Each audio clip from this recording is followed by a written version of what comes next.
Yes, so what's going on, people? Happy New Year. Happy New Year to you and yours. Hope 2025 brings you your heart desires. Hope you achieve what you set out to do this year. Thank you for joining me on another episode of Daaaft.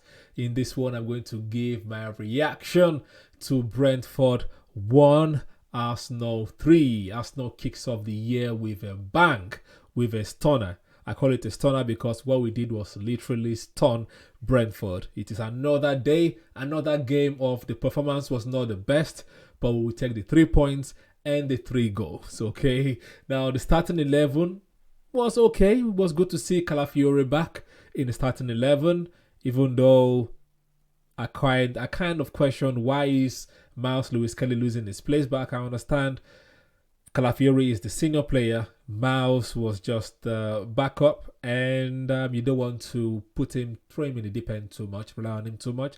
So fair enough. It was also good to see that Ethan started his first game in the Premier League. His first feature was against Brentford, so it was nice thing for him to start against Brentford as well.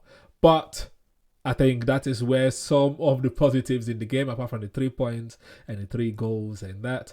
Another thing was, at least as well, we had a forward on the bench. We had Trossard on the bench. In the previous game, we didn't have any goal-scoring threats on the bench. But this one, we had a goal-scoring threat if we needed it, because Ethan started. So that was good to see.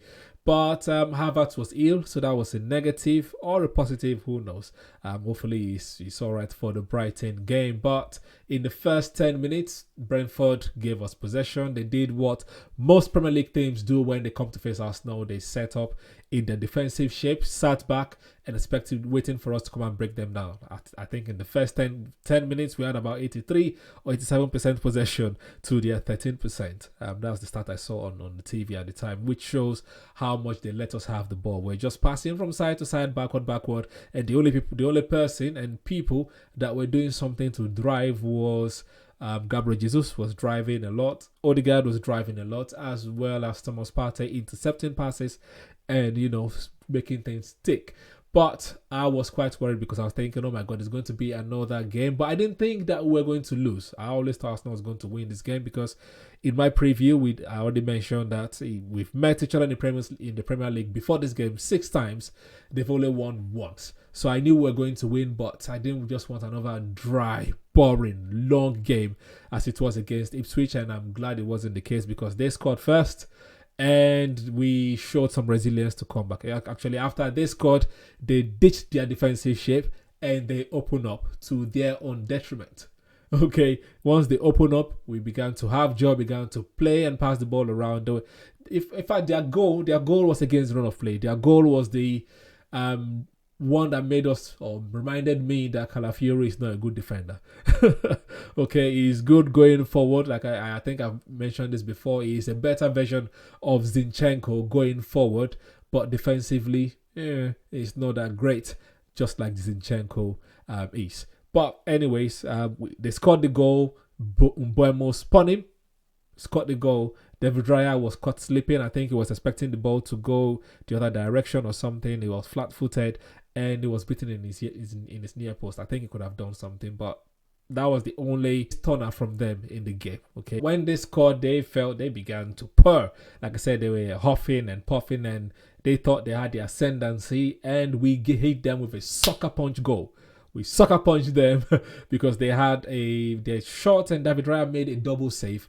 And as soon as Raya made a double save, we went on the counter attack on the other end, and that goal was good for me because it showed great resilience, great determination. Everyone trying to shoot. Brentford did all their best to try to block our shots. Martinelli was trying to shoot. Odegaard was trying to shoot, but Partey actually drilled the ball with all of his power and African alacrity. And the keeper managed to save it, but Gabriel Jesus was alert and equalized. That was good for me. Like I said, great determination, great resilience, saying we're not going to lose this game. And 1-1, first half ended. Second half, Arteta maybe lit the boys on fire, told them to move the ball quicker of urgency. And we came out in the second half, scored the second goal. from a set piece. Apparently, we've scored 9 goals from corner kick, not directly and indirectly. Scored 9 goals from corner set pieces, and our last 5 out of our last 12 goals have also come from set pieces as well. So that is good. Even though we're not playing very well, set piece is a weapon, and we don't care as Arsenal fans. As long as you're getting the goals, getting the 3 points, that is all we want. Mikel Arteta, like I said, lead the ass in the dressing room, and we came out, scored 2 goals, and the game settled. Right? I think after our second goal, the game went back to boring. But we didn't need to do anything. We controlled the game. We controlled all their attack, and it was fun to see. It was fun to watch in the end. Not fun to watch. It was relaxing to watch because I didn't think anything was going to happen. I didn't think we were going to score, and it didn't look like we were going to score either. So overall for that, I'm going to say I'll just take the 3 points, and I'll give a bonus mark for resilience. The positives in the game, like I said, our resilience, our desire to come back and win the game, that was good. I was glad that we had an attacker on the bench. But the negatives is that this game once again reveals that we need a forward. We need a goal-scoring forward in this January transfer window. We are light. We can't just have only Trossard on the bench. And if we have all our attackers on the pitch like we did against Ipswich, then there is no one to come on to try to change the game. So that is scary, actually. Another negative was Calafiori. Calafiori is caught sleeping. He did not play. He did not have the worst of games, but he did not have the best of games either. Defensively, he was not the best. Offensively, he was just passing. I don't think he contributed to our attack at all. Another negative was also Merino. When is Merino going to adapt to the team? He's had good performances so far this season, but today, I don't know if he knows that he is the left 8. I don't know if he knows that he should try to make attempts and shoot. I know that he scored the goal in the end. I know that. I know he scored. But more often than not, when the crosses came in, he was trying to just square the ball or put the ball in dangerous areas for other people to pass, to other people to shoot. You are the 8. You're already in the 18-yard box. You should be shooting. So I think that's a negative for me as well. Another one was Ethan. Ethan, yes, he was put on the right wing. He did not have the worst of games. I'm not putting blame on Ethan, but I don't think he understood the position well, to the point where in the second half, Gabriel Jesus had to be swapping with him to make Ethan come back to his natural position. So I think it's his first time playing it. Hopefully he adapts and learns it going forward as games come thick and fast. And yeah, so those were the negatives for me. So that brings me to a quick player rating. David Raya, good game. Actually, a very good game for David Raya. Duran Timber, an alright game. He didn't have the best of games, but oh well, it doesn't matter. We had the 3 points in the end. Saliba had a good game. Gabriel also had a good game. Calafiori had an alright game. I think our 2 fullbacks did not have the best of games today, but it doesn't matter. We won. Okay, it matters, but in the grand scheme of things, it doesn't really matter. We win as a team, we lose as a team. In the midfield, we have Thomas Partey. Thomas Partey had an excellent performance. To me, he is the man of the match because he controlled the midfield, he got things ticking, and he worked really, really, really hard. The amount of time that he collected the ball and intercepted passes, that was it for me. I know that the TV people gave it to Jesus, but for me, Thomas Partey is the man of the match. Excellent performance. And you have Merino, alright performance. Odegaard, good performance.